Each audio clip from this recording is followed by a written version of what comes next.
And then I talk to women who are looking at travel, not just as, oh, I'd like to go on a trip someday, but I would like to live the life I've always dreamed of anywhere in the world. Welcome to the Midlife Reinvention Podcast. I'm your host, Kavita, and the founder of Power Purpose Play, a global community of women in midlife. I'm here to tell you that it's your time now to rediscover what has always been inside of you and bring that out into the world. If you're wondering what's next, but don't know quite what that is, or if you feel a twinge in your heart telling you that you have so much more to do and so much more to offer, you're in the right place. Ask yourself, if not now, when? Do you want to leave your job, start your own business, take control of your health, reignite the passion in your marriage, write that book, or at least that first chapter? Transitions like this can be daunting, but through listening to my story and interviews with incredible women every week, I hope to inspire you to take action. I rediscovered myself after the age of 50, and I know you can too. It's my time now to help you do just that. I'm so excited you're here. Let's dive in. Welcome, everyone, to another episode of the Midlife Reinvention Podcast. I'm your host, Kavita Ahuja, and the founder of Power Purpose Play. And we are a global platform for women in midlife. Every week, I interview incredible women who have a story of reinvention and who have faced challenges to get where they are today, as an inspiration for you to realize that you can also take that twinge in your heart and act upon it, regardless of your age or your circumstances. Today, I'm so thrilled to have on the podcast a woman with an incredible story of reinvention, Carolyn Ray. Carolyn has over 25 years of experience leading communications and marketing firms. She spent 10 years at Interbrand, which is the world's largest brand consulting firm, where her final role was CEO of the Canadian business. In 2017, she launched her own firm, AUTHENTICA, to help organizations lead with authenticity and purpose. A passionate traveler, at age 50, Carolyn sold, donated, and auctioned everything she owned to travel full-time, her house, her car, antique family heirlooms, and clothing, after a transformative trip to Kenya with her daughter. And quite unexpectedly, in 2019, Carolyn was invited to acquire Journey Woman, the beloved women's travel publication founded in 1994 by the late Evelyn Hannon, to help women travel safely and travel well. With the support of Evelyn's family, Carolyn has re-energized Journey Women, focusing on women's empowerment through travel. That's an incredible story, Carolyn. Thank you so much for being here and welcome to the podcast. Oh, thank you so much, Kavita, for having me. I'm thrilled to be here. It's such a great story, and I love travel, so I was immediately drawn to you and the whole story behind Journey Women. And maybe you could just tell our audience who's listening, you worked from working in communications and marketing. Now you are the head of Journey Women. And how did you get from there to where you are now? And was there any kind of a pivotal moment that created the shift? Well, I think it's all been one long journey, to tell you the truth. My career at Interbrand lasted for about 10 years, and it was really, I think, the highlight of my entire career. It was a dream job for me to be there, not just once, but twice. I was a client of Interbrand's, and then I basically came to them and said, would you hire me, please? Because I want to do this kind of work for the rest of my career. And what it was then, this was in 2004, was inventing a whole new practice around culture change. So as you're developing brands for companies, how do you make sure that the culture inside supports the promise that you're putting out into the market? And nobody was doing this. So I was really lucky. I built a great team and we figured it out. And at that time, we were working with global companies like John Deere. I was flying all over the world. I was a global practice lead. It was a pretty heavy job, but I loved it. It never really felt like work. And then I left Interbrand for a few years and went into the world of public relations and ran a few businesses in public relations. And then I realized I was really missing that kind of the inventiveness and the creativity that I had found at Interbrand. And just by luck, they were looking for a new CEO of the Canadian office, and they invited me to come in and lead the business. And that was great because it let me get all of I kind of call them my yayas. It let me do everything I had dreamed of doing when I was there the first time. That's beautiful. And I had 8 or 9 years of experience now that I didn't have before. And the office then was almost out of business, actually. And we turned it around. And we turned it into a multi-million-dollar business in a few years. So I was really, really happy with everything we did there. And when I left feeling really good about all the accomplishments I had and that the team had. But I really wanted to go back and start my own business and do my own thing again. So in response to your second question about Journeywoman, that was quite unexpected as well. I had just returned from a service trip to Kenya with my daughter. And at the time I lived in a 3-bedroom house north of Toronto. And I had commuted to downtown every day on the DVP for 25 years. And I had this incredible moment in Kenya with my daughter when I realized how happy and joyous everybody was there, and how, comparatively speaking to us, how little they had. And I came back to my house and I looked around and I felt a lot of gratitude for what I had, but I also felt that it was time for me to make a really fundamental shift. And I wanted to go out into the world and do something different. So within about 6 weeks, I sold my house. I donated everything. I auctioned off the entire house, even my grandmother's antiques and china and all kinds of things, and donated. And Alex, my daughter, and I went through all our things and we gave them all away. And it was a really cathartic experience. And for the first time in my life, I felt free. I was just going to ask you how that must have felt. What was the trigger there that in Kenya, was it just a general feeling of them feeling so content and happy, or was it a particular moment there that you remember? Well, I think when you go on these trips to places that are so foreign to your own life, often the question is, well, how do you take that sentiment and make it mean something when you come home? Because you can just snap back into your regular life and you can continue to do all the things that you used to do, or you can be more intentional in the way that you live your life and make decisions with more of a purpose in mind. And I think for me, I have had everything in my life that I could ever want. And I really wanted to go out and be of service to the world. And I didn't know at the time what that meant. I just knew that this kind of status-driven, consumer-driven life, I just didn't want to have it anymore. And I didn't want to I felt like I was broke all the time. And I felt like all my money was going into my possessions and my house and my car. And I just said, that's enough. That's enough. I don't need that anymore. So that's so impressive. And you're right. Sometimes when you go on these trips and you feel for the people there, but then when you come back, it's just your regular life. But you took something and you shifted it completely. So that's incredible. It's funny then how things work out, because in that same time period, when the discussion around Journeywoman came up, a few months before that, I wouldn't have been able to afford it. And I didn't have the savings from my house to consider buying a business or anything like that. It wasn't even a possibility for me. And thanks to that kind of led to Journeywoman. And the way that happened was, as all good things happen, over lunch. Yes. And Erica M., who was on your show before, and I were having lunch, and her mother was quite ill.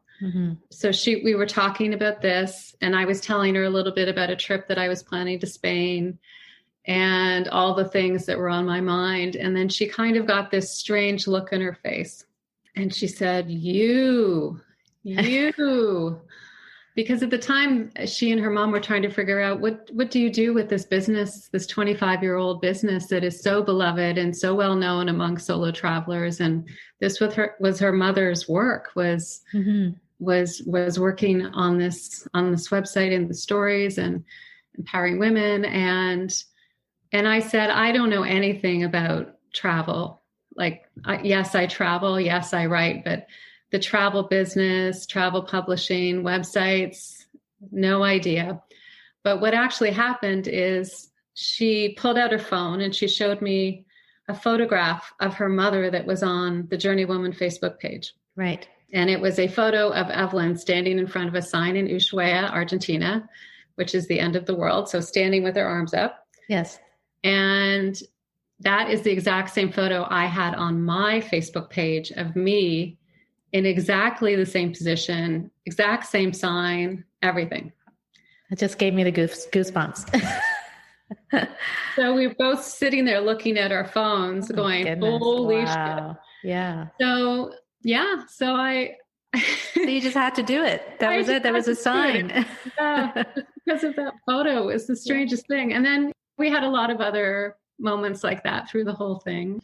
But yeah, that was the moment. And I came home and I told my partner, I said, I'm going to buy this website. And he said, are you crazy? What do you know about that? And so anyways, here we are 2 years later. Wow. That is certainly the universe telling you something, right? I think so. I totally believe in that. That is, these signs, they're put in front of you for a reason. So that was obviously, so perhaps you can tell us, for those of us who don't know, or the listeners who don't know, what is Journey Woman and what is the goal for Journey Woman? Sure. Well, Journey Woman started in 1994. So Evelyn, like me, was a divorced single mother, and she started to travel by herself, I think, as a way to empower herself. There's a very well-known story of her on her first trip by herself where she's lonely and she cried and she wrote all about this and often talked about this. But she started by putting together a little newsletter. And this is actually, I have a copy of one of them. So this is from summer 1995. Wow. And so it was a little newsletter that she put together, and she would sell it through bookstores and she would get little ads in it. And that grew. And then in 1997, she went online, which I think is incredible because in 1997, I worked in technology and we were just discovering the internet then. And so forward thinking then, eh? So forward. She was so far ahead of everything. And then she really, over the next 28 years or so, cultivated this reputation, almost celebrity status as Journey Woman.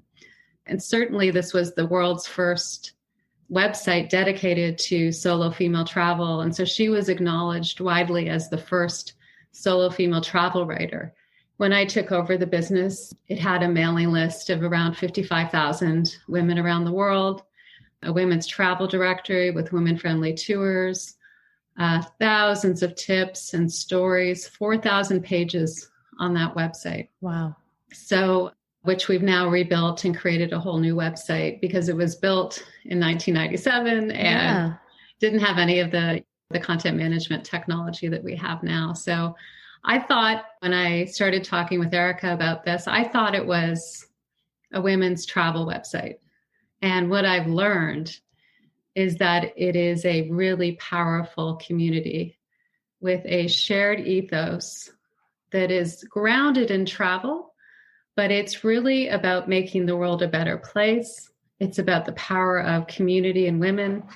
It's about curiosity. There's so much more happening here than I realized. When you look at a website, you don't fully understand what's behind it. In this case, Evelyn somehow gathered all these women together and created this incredible community. And until the pandemic, I really didn't know that. And that's when we all really came together. Yeah. I think the whole idea of community, especially for women, is so important, especially nowadays. And I think throughout your career, it seems that you have been an advocate for women. If I'm correct, you were ranked as Canada's top 100 female entrepreneurs. And why is it that what is it about advocating for women and empowering women is why is it so important for you? You're right. I do feel strongly about advocating for women. Obviously, I think it starts with being a woman, and that's authentic to me. I think the other thing is when I started my career, I had a hard time finding role models. I had a hard time finding women that I could look up to and admire. And I think at that time, a lot of women acted like men. And I was certainly told by my boss that I couldn't be friendly with clients or colleagues. I couldn't eat lunch with them. I couldn't socialize with them. There were all kinds of rules around how you would engage with other people in a business. And I also worked in technology, so I had a view of what was really happening in the technology space. But at the end of the day, I just decided those rules didn't work for me. I wasn't interested in following them. And I decided to do what felt right.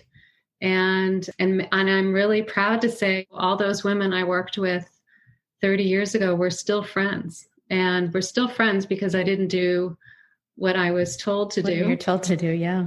And also I realized, I think at some point in my career, that I needed to be giving back to the next generation, and I needed to be doing, it wasn't all about me. And actually, I think helping and mentoring younger women has been the most rewarding part of my whole career. And yeah, so it's part of the reason I became a coach, was to understand how to do it effectively.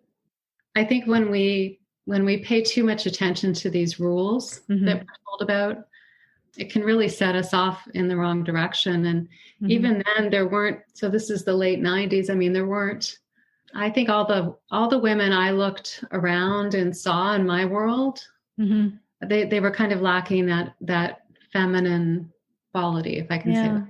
It's very interesting because I have noted, I mean, obviously the reason I started Power Purpose Play is to really advocate for women and to make sure that women know that they have so much to offer regardless of their age or what's happening in their lives, and that they should really take that twinge in their heart and do something about it. And I just noticed that there was a recent article published by Forbes, a 50 after 50 list. And I thought, well, that's incredible. But it was the first list that they've ever. Yeah, kind of shocking, right? It is shocking, right? It's so, but in a way, I think it's a positive thing because it is shifting, I think, and the fact that you're doing what you are doing and advocating for women, I think that's congratulations for all your efforts there. It's a privilege. I mean, most of the women in Journey Women are over 50, and I think there's this whole circle of wisdom that happens. And I have women on my advisory council who are in their 80s. And I just love talking to them and learning from them and listening to them. Yes. It's really, really important that we have this full circle. It's not just, for me anyways, the circle and the cycle of respect for older women is really important. 100%. One of the things I wanted to ask you is about solo travel and why that's a thing. And also, I think that when people think about solo travel, there's kind of a little bit of fear, perhaps, right? And there was an article that I had looked at it in Journey Women that was written. Her name is Sue Jansen, and she talks about tips to get over that out of your comfort zone about traveling solo. So I think that as women in midlife, there's many fears that we face, and maybe that's one of them. And maybe some of the tips that she's given can apply not only to travel, but maybe to life. So maybe you could share some of those tips. Hi, my friend. Kavita here. Do you often feel blocked from moving forward? We all feel that way at times. These are referred to as energy blocks. I've created a short, actionable PDF guide to help you release your negative energy blocks.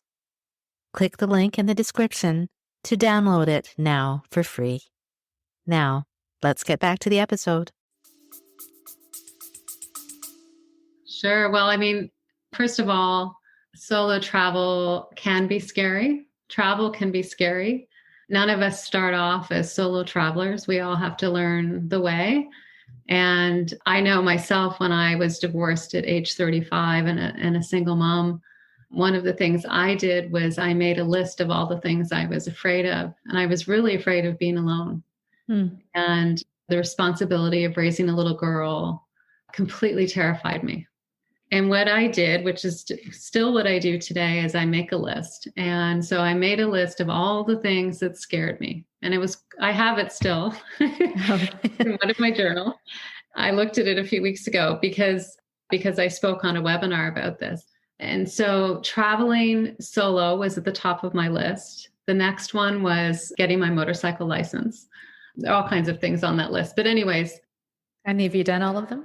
Yeah. And you know, what I did when I was 35, I quit my job. I cashed in all my savings, and I took my daughter and we went to Europe for about 2 months.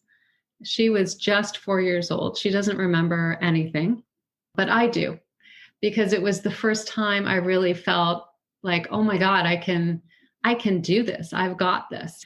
I didn't do it well. I made all kinds of mistakes, and I brought her car seat and all kinds of weird things you would never do today.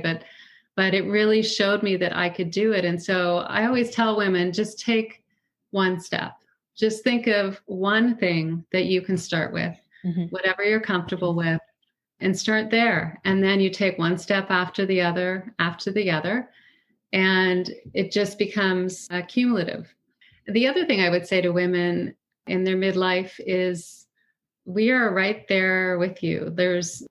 Nobody's alone in this. And I find when I take the time to talk to somebody, I meet women on our calls, and then we have a follow-up discussion, and I get to know them a little better. It doesn't really matter what age you are. We all have a lot of things that connect us. And it's amazing what you can learn just through an hour conversation with somebody that you might have met on a call or you might have seen on a screen.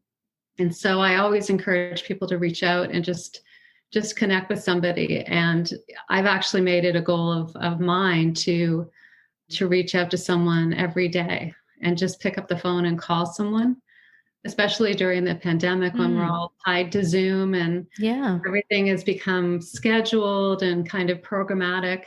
It's really nice to get on the phone and just have a conversation. So that's what I've been trying to do. But again, we've all been there, and you're not alone. If you've got fears, we've all been there. Absolutely. It's funny that you had solo travel in your future when you were talking about your trip to Europe. And you didn't even know it, right? No. I love the list idea. It's kind of like a fear list, and then you have the gratitude list, and so these things. And you're right. I completely agree with taking the action, taking the first step. And that's so important. If I think back at 3 years ago, if I was going to be doing a podcast, I would never have imagined that. I would never even think of that. But now I did my first one, and you just get better at things. And the moment you take that first step, it's like you look back and go, well, why didn't I do that before? Right? Yes. Yeah. It's just moving, just one thing. And it gets a little easier over time, I think.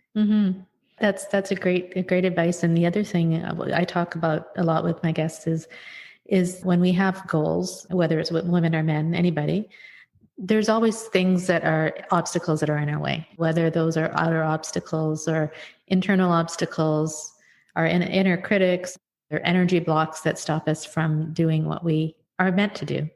So maybe you can describe some of those things you kind of alluded to them in the beginning, but some things that came in your way, and that how have you gotten over them? Oh, there's so many. I know. You could probably just do a whole segment on this part. Yeah. I think many of the obstacles are obviously induced by me. They're not necessarily obstacles the world has put in front of me, but I think I've always been challenged a bit with my confidence, with my level of confidence. And it's a strange thing, because I almost intentionally seem to put myself in situations such as buying Journeywoman that I know nothing about, which in some ways forces me to do something I'm really uncomfortable with. But I always assume if I work hard and I prepare and I plan and I care, that things will work out. So the way I deal with lack of confidence for me is to over prepare and just to kind of boost myself up a little bit.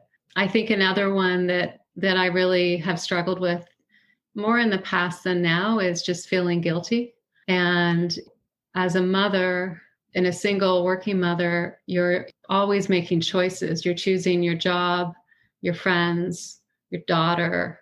All these things are all important, but how do you choose? And sometimes you make I made the wrong decisions many times, and I would choose work over my daughter.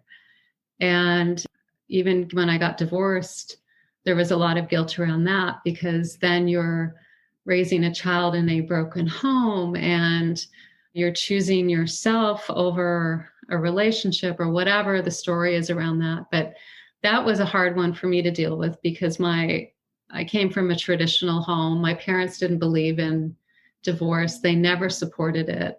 It was kind of an unspoken judgment that I had somehow screwed up. And yeah. And so that was a bit of a hard one. And frankly, my ex-husband wasn't much help, and he's better now. But at the time, he made me feel really guilty that I was going to somehow damage my daughter, which hasn't been the case. In fact, I think when you have two strong parents, that's much better than having two people who are married to each other who don't get along. Right. It's just worse. So, and then even when I would travel and I would travel without her, I always felt guilty that I was leaving her at home. So we're so hard on ourselves as women. We're so hard on ourselves.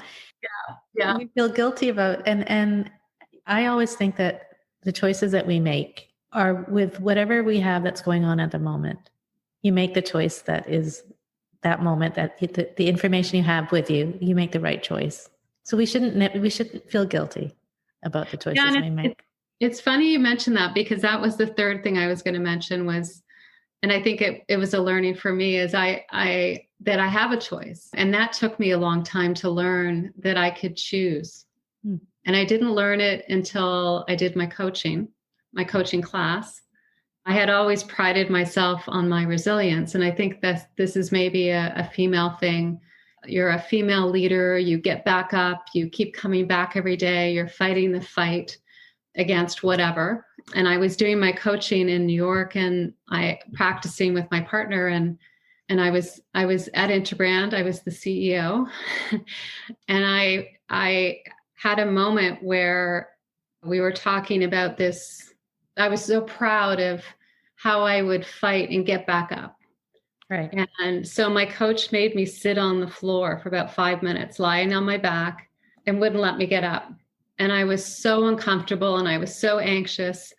And he said to me, "You realize you have a choice. You don't have to get up every time. You can just lay there." And I went, "What?" Like, it was such a foreign idea to me that I could, you mean I don't have to like re-engage in the fight? I can let it go and I can choose me. It blew my mind. And I went back that week and I quit. That's such a great story. I just quit. I said, I'm done. Yeah. I'm not going to fight. I'm not going to fight all these things that are out of my control. I'm not going to fight it anymore. Mm-hmm. So what a great story. I totally agree with you in that. I'm launching this course right now. It's called It's My Time Now. And it's exactly what it is. It's our time now, really. Yeah. We put too much guilt in the choices that perhaps we've made. And we've always really looked after perhaps everybody else. And now it's really the time now to look after ourselves. And that story about lying down and that is like, okay, it's my time now to figure it out, right? Yeah. And I actually think there's an enormous shift about to happen with women. And in these conversations that I was telling you about, I hear it. I talk to women in their 40s and 50s who are leaving jobs, that companies that don't align with their values or don't support diversity really support it, or how they treat women. I've talked to women who have moved from Toronto to small towns, who have given up their status and their big salaries to choose something simpler.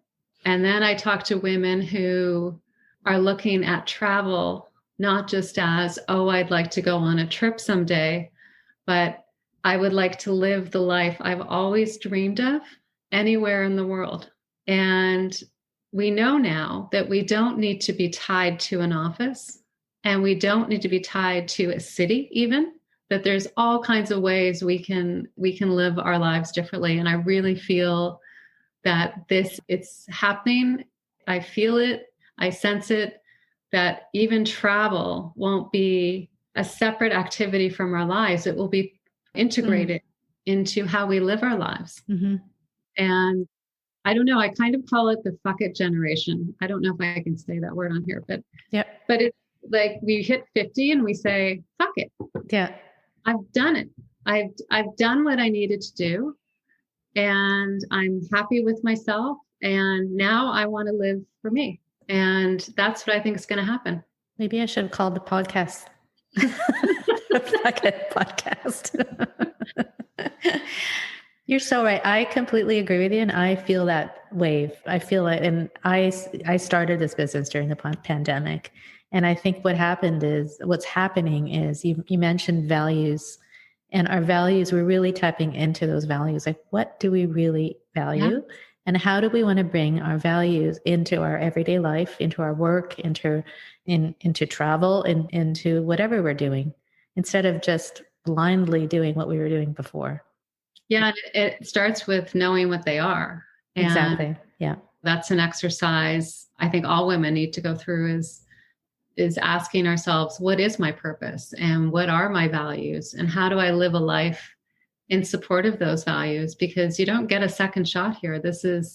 And I would just say, just do it, because you don't know what might happen. And we just went through this pandemic where so many lives were lost. And hopefully we realize that the time is precious, and this is our time. And this is our time as women. Yes. I think, to lead the way on this. So I think on the one hand, we're coming out of a horrible situation. On the other hand, hopefully it's helping people change their mindset about what our role in the world is, and how we can make our world better all around. I think you're right. Sounds Pollyanna, but no, I think you're absolutely right. I think it's fantastic. I mean, yes, it's been a terrible year and a half almost, but hopefully out of it has come these positive shifts.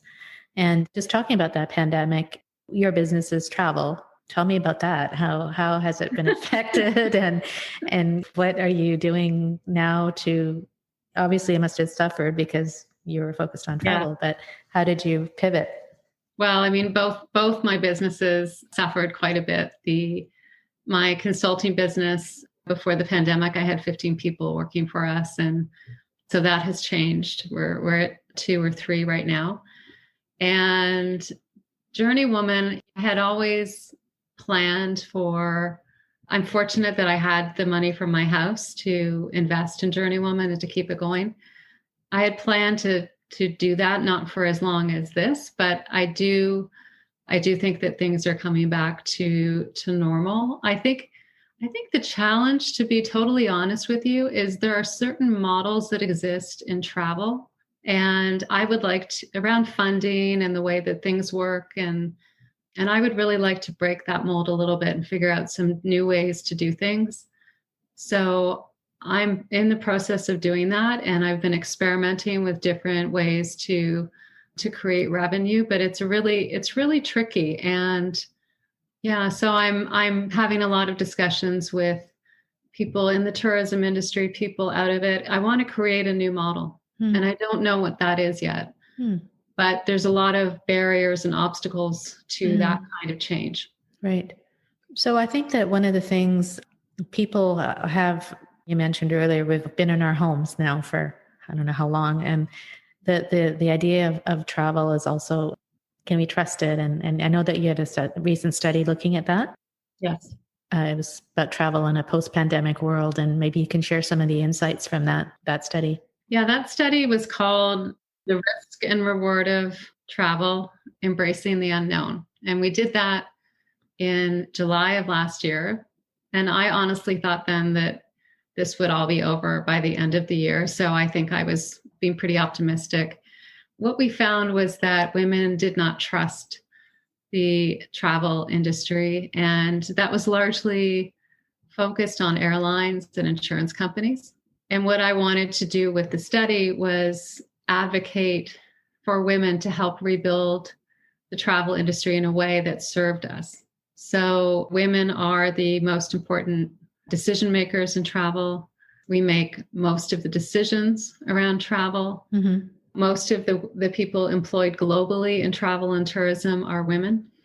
So I wanted to use this research to understand the needs of the journey woman audience, but also to understand where I and journey woman could play a role between the industry and the audience, helping rebuild things in the right way. So, for example, looking at safety, which has always been a part of Journey Woman, has always been an area of concern for women traveling. How does that get redefined in this new world of ours? And how do we integrate ideas like cleanliness and hygiene and accessibility and mobility? Because safety it's quite broad, actually. It's really, really hard to define when you talk about safety in travel. Uh-huh. It could include what you wear, how you pack. I think it includes self-defense and having those skills too. So the question that I was asking in the survey is, how can we as women, as the primary stakeholders in travel, participate in rebuilding the tourism industry?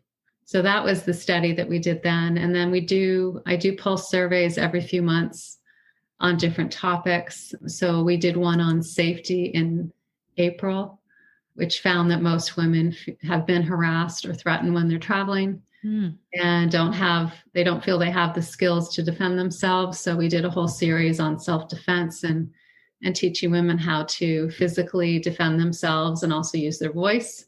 I did another one on travel lifestyles and how could we look at travel differently in the future. So we look into different topics and see how can we create editorial that will help educate around these topics, but also at the end of the day, I want to be of service to women and I want to understand what's top of mind for them and how I can advocate for them.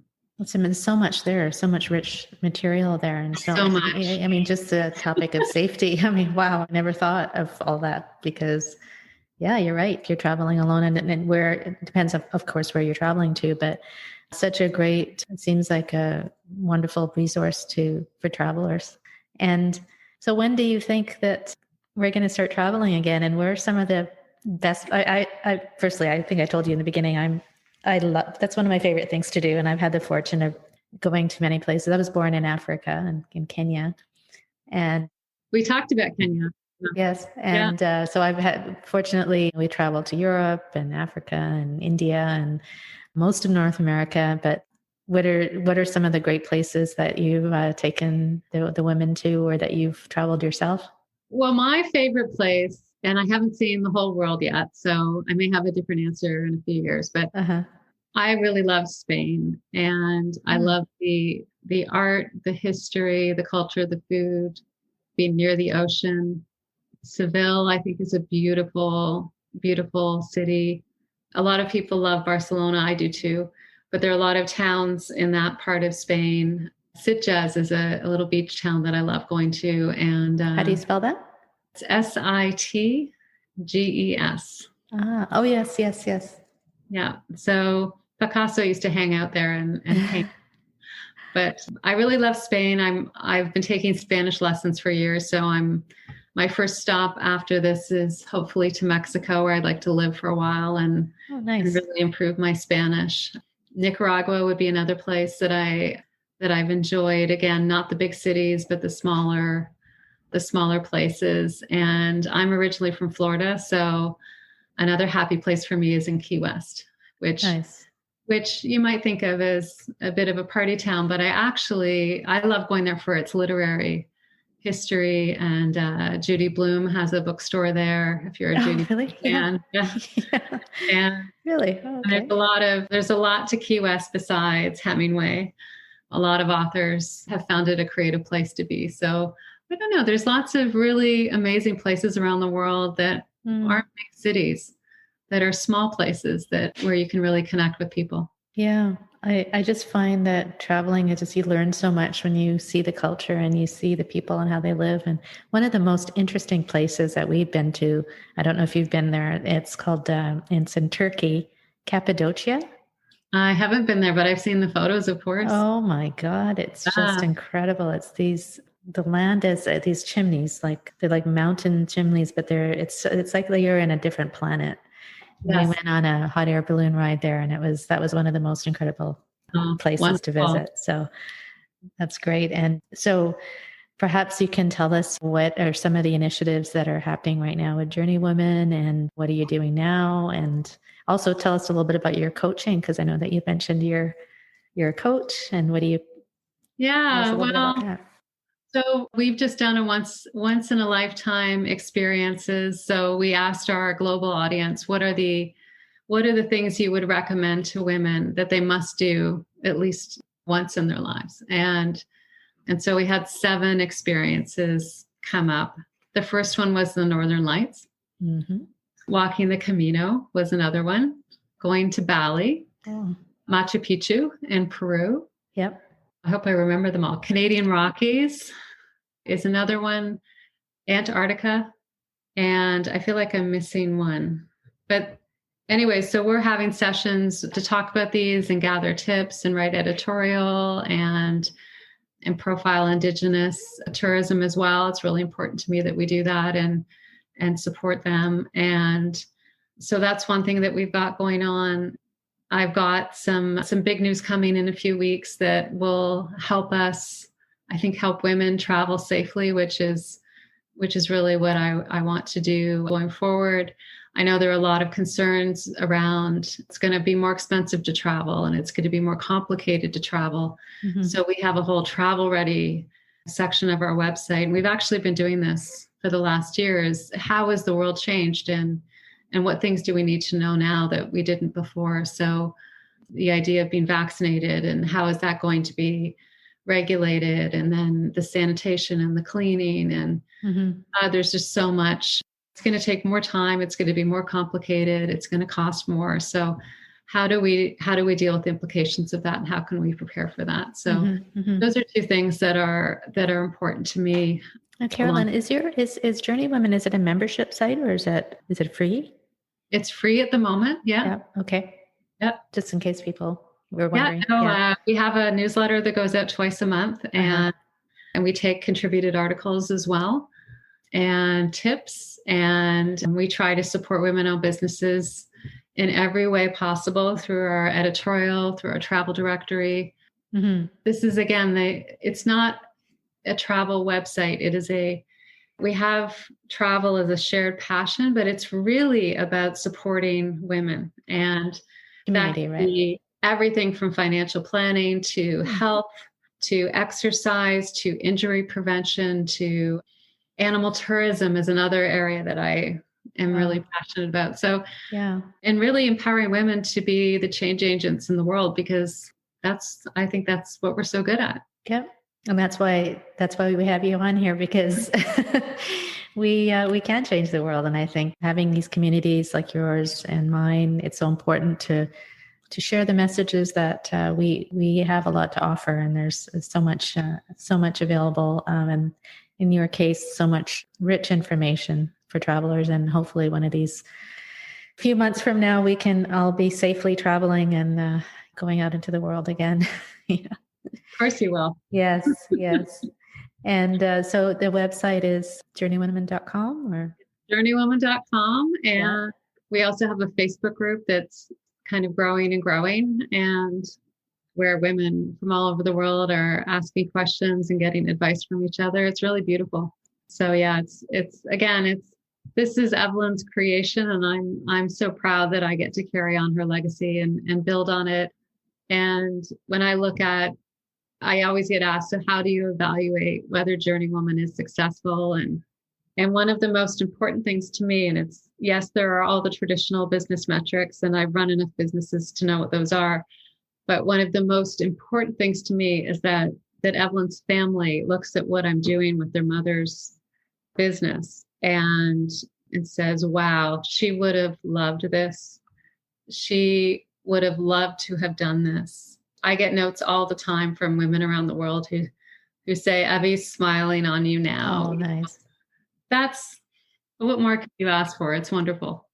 Well, I think the story you told right in the beginning, when she had her picture and you had yours, and it was a match, and obviously you're leaving her, you're leading her legacy to its fullest, and I can't wait to see what is next. So maybe when you have your next major thing, and when we can travel somewhere, maybe you can come back and we can you can share some of the great things that are happening. I'd love to. Yeah, things will be different in a year. It'll be different. I hope so. Yeah, I think it will. I think it will. And maybe you can go on a trip together.